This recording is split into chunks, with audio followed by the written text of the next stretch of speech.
Bonjour et bienvenue sur la chaîne de l'association Beraka Couple Santé et Vie. Cette chaîne est dédiée au bien-être physique, mental, social et spirituel de chaque personne et à l'épanouissement du couple et de la famille. Et nous faisons tout cela en ayant comme ancrage la santé mentale. À votre service, je suis Moïse Dossa, médecin psychiatre, pasteur, thérapeute de couple et de famille. Bonjour. Nous avons commencé une série intitulée « Ma santé mentale, ma priorité ».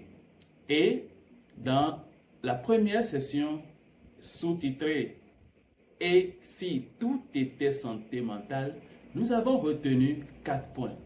Premièrement, nous avons retenu que le stress auquel vous êtes confronté au quotidien pourrait avoir plus d'impact sur votre vie que vous ne l'imaginez. En deuxième position, nous avons retenu que votre santé mentale influence les décisions que vous prenez et par conséquent, elle détermine qui vous êtes et ce que vous faites. Nous avons vu aussi que tout influence votre santé mentale et votre santé mentale influence tout. Et nous avons donc pu conclure que tout est santé mentale et par conséquent, prendre soin de sa santé mentale est une priorité. Naturellement, aujourd'hui, nous avançons avec le sous-thème « Prends soin de ta santé mentale, ta vie et ta survie en dépendent ». Prends soin de ta santé mentale, car ta vie et ta survie en dépendent. Ta vie en dépend dans le sens où, et nous l'avons déjà vu la dernière fois, la bonne santé mentale permet de se réaliser, permet d'accomplir un travail productif, permet d'apporter une contribution à sa communauté. Mais nous avions aussi vu que la bonne santé mentale permet de surmonter les tensions normales de la vie. Et c'est là que la survie intervient. Et évoquant la survie, je vais faire allusion à la notion de résilience qui suppose que nous pouvons et nous allons être confrontés à des défis dans nos vies, des tempêtes vont s'abattre sur nos vies, mais nous avons la capacité d'y faire face avec souplesse et revenir, pourquoi pas, plus fort encore. Et c'est là que la santé mentale, une bonne santé mentale, induit ou détermine notre survie dans les moments difficiles. Et je vais illustrer avec la nature. Nous sommes dans une forêt. Dans cette forêt, il y a un arbre qui a deux racines très profondes et un tronc bien robuste. Une tempête s'abat sur cette forêt. Cet arbre va peut-être perdre des feuilles, c'est sûr, et peut-être même quelques branches vont se casser. Mais cet arbre restera debout parce que son tronc est solide et ses racines sont profondément ancrées. À côté de cet arbre, il y a dans la même forêt un autre arbre qui va subir la même tempête. Mais cet arbre a des racines superficielles, un tronc frêle, fragile. Qu'est-ce qui va arriver à cet arbre? Au mieux, il sera brisé par le milieu et ne pourra peut-être pas survivre, ou carrément, il sera totalement déraciné. C'est là la différence entre l'état de préparation de ces deux arbres face à ce qui arrive. La tempête, on ne l'attend pas pour être en mesure de tenir. Il faut être prêt. Il faut avoir des racines assez profondes. Il faut avoir un tronc solide pour que quand la tempête arrive, on puisse résister. Je reste dans la nature, je vais peut-être regarder les habitations. Une tempête arrive. Les maisons peut-être se ressemblent. Il y a certaines maisons, quand on les voit, on sait que ça ne tiendra pas face à une grosse tempête. Mais il y a aussi des maisons qui se ressemblent. On aurait pu dire même trouver une plus belle, peut-être plus gigantesque. Mais c'est la tempête qui va révéler quelle maison est vraiment solide, quelle maison peut vraiment tenir. Et ici, dans le sens de la santé mentale, pour nos vies, une bonne santé mentale, notre survie dépend d'une bonne santé mentale parce que c'est cette bonne santé mentale-là qui va poser les conditions pour que nous puissions tenir face à l'adversité qui arrive. Une fois encore, voilà assez de raisons pour nous dire c'est important de prendre soin de notre santé mentale parce que notre vie et notre survie en dépendent. Toujours en faisant référence à ce que nous avons vu dans la première session sous ce thème, nous avions vu que la santé mentale, c'est cet état de bien-être qui permet à une personne de se réaliser et s'accomplir, de faire face aux tensions normales de la vie, donc les surmonter, d'accomplir un travail productif et d'apporter sa contribution à sa communauté. Cette logique ainsi présentée nous montre que ces potentialités, ces 4 potentialités résultent d'une bonne santé mentale. Mais on peut aussi faire la lecture dans le sens inverse, en ce que ces 4 potentialités aussi peuvent contribuer à la santé mentale. Autrement dit, si je suis en train de me réaliser, de m'accomplir, quand je sais faire face aux tensions normales de la vie, quand j'ai un travail productif et que j'apporte ma contribution à ma communauté, en retour, cela va impacter positivement ma santé mentale. Et à partir de là, ce qui vient, c'est de regarder comment nous nous positionnons par rapport à ces contextes. Eh bien, il y a 2 façons de se positionner. Il y a certains qui vont se positionner dans une posture plutôt passive et se dire, mais j'ai besoin que la nature, la vie, mes amis, mes connaissances, l'État, toutes ces personnes apportent leur contribution pour que je puisse me réaliser, faire face aux défis, avoir un travail productif et contribuer à ma communauté. Ainsi, j'aurai une bonne santé mentale. Et quelqu'un d'autre prendra la posture proactive, celle de se dire, tiens, je veux une bonne santé mentale et à partir de maintenant, je vais faire ce qu'il faut pour me réaliser, pour pouvoir mieux faire face aux défis de la vie, pour avoir un travail productif et apporter ma contribution à ma communauté. Nous en sommes là et on ira plus loin. J'imagine que vous serez d'accord avec moi que s'il y avait une posture à prendre, c'est bien la posture positive. Mais avant d'aller plus loin, faisons ce jeu. Je vais vous citer 4 acteurs possibles pour contribuer à votre bien-être et à votre santé mentale. Je vais les citer dans l'ordre alphabétique et vous les mettrez dans l'ordre d'importance, c'est-à-dire s'il faut voir l'acteur le plus important, numéro 1, c'est celui-ci, et après lui, c'est le numéro 2, c'est celui-ci, le numéro 3, c'est celui-ci, et le numéro 4, c'est celui-ci. Alors, voici les 4 acteurs que je cite dans l'ordre alphabétique. 1. Dieu. 2. L'État ou les autorités politico-administratives. 3. Ma famille. 4. Moi-même. Parmi ces 4 acteurs, à votre avis et pour vous, dans quel ordre vous les mettrez en termes d'importance? Et peu importe l'ordre que vous mettrez, partagez avec nous votre réponse dans le commentaire. Et je disais peu importe votre ordre parce que ce sera votre réalité. Il n'y a pas de bon ou de mauvais ordre. Ce qui pourrait arriver au fur et à mesure que nous avançons ensemble, vous pourrez probablement réajuster votre ordre. Bien, pour revenir au fait que nous disons, nous avons une posture qui peut être proactive ou une posture passive. Et nous avons dit la meilleure posture, c'est la posture proactive. Une question va venir de là, c'est de se dire, ben, y a-t-il peut-être pas des gens qui, à cause de leur réalité, leur situation, ne peuvent rien pour eux-mêmes, pour leur bien-être, pour leur santé mentale, et ont besoin de dépendre de l'un ou l'autre de ces autres acteurs que nous venons de voir? Ou bien, tout le monde peut-il vraiment faire quelque chose de façon proactive pour sa santé mentale et son bien-être? Ma réponse est oui. Tout le monde, chacun peut faire quelque chose. Nous avons des leviers sur lesquels nous pouvons agir. Je suis d'accord que nous ne pourrons pas et nous n'aurons même pas besoin d'agir sur ces leviers de la même manière, au même rythme, ni avec la même facilité ou les mêmes résultats. Mais chacun peut, à partir de là où il est, prendre action et agir sur un levier ou un autre. Il est maintenant temps de découvrir ces leviers. Nous en avons identifié 7. Je vais les partager avec vous, les 7 identifiés. Et les prochaines sessions que nous ferons aborderont en détail chaque levier pour voir quels en sont les indicateurs et surtout comment nous pouvons les activer dans nos vies. Le premier levier, c'est le levier de la santé. Ici, il s'agit de l'énergie suffisante disponible pour moi pour que chaque jour, je puisse assumer mes responsabilités.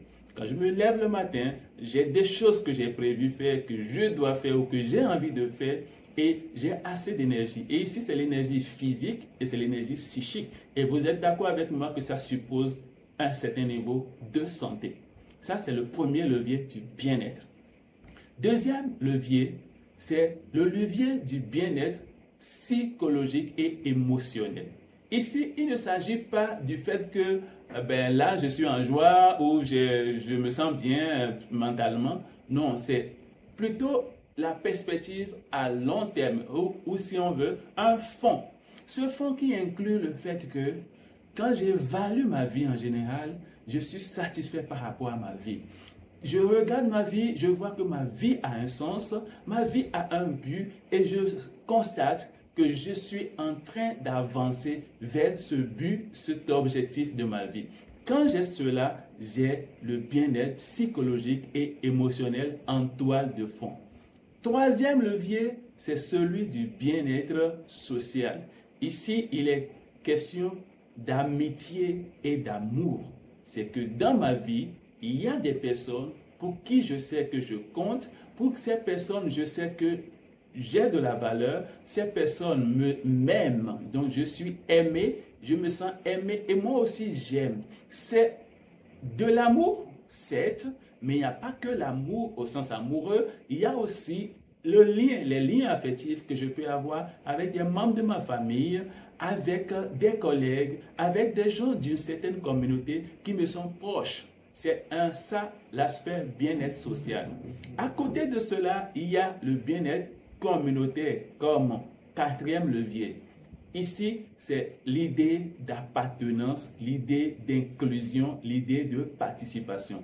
Je suis dans un groupe, une fois encore, ça peut être des collègues par exemple, mais ça peut être aussi une communauté religieuse, ça peut être un groupe dans mon quartier ou des sociétés savantes dans lesquelles je sais que je participe. J'ai une place. On me reconnaît une place, je me reconnais une place et j'apporte une certaine contribution dans cette communauté. Cinquième et sixième levier, ils sont reliés au bien-être financier et économique. Ici, il y a l'aspect personnel et il y a un second aspect qui est en lien avec les systèmes auxquels j'appartiens.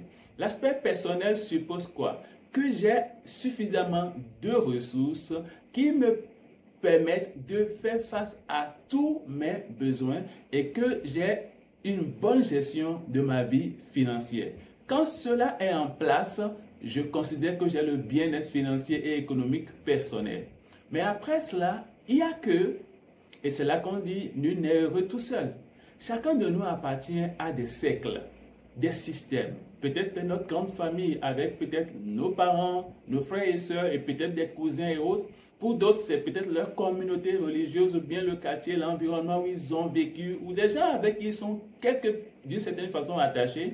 Et tant que ces personnes, par exemple, ne mangent pas bien, ne peuvent pas se soigner, même si vous avez l'abondance, vous vous dites il manque quelque chose. Le bien-être économique et financier inclut donc d'une part le point personnel, mais aussi la prospérité de ces systèmes auxquels nous appartenons. Donc il y a deux sous-leviers ici.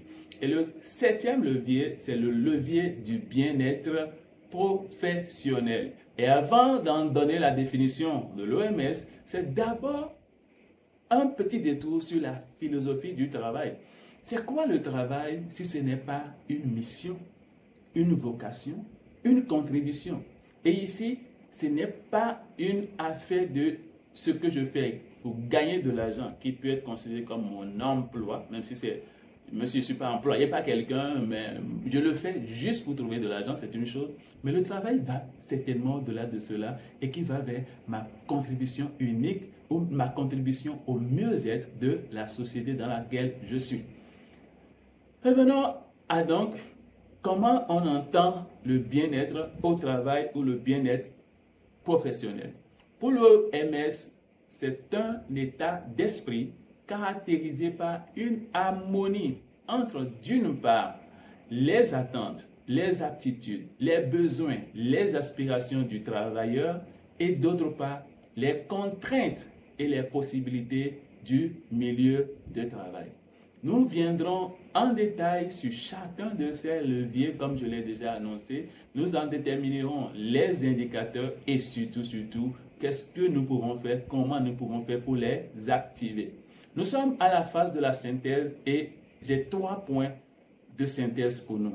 Le premier point, chacun de nous a 7 leviers sur lesquels il peut agir pour promouvoir sa santé mentale et son bien-être.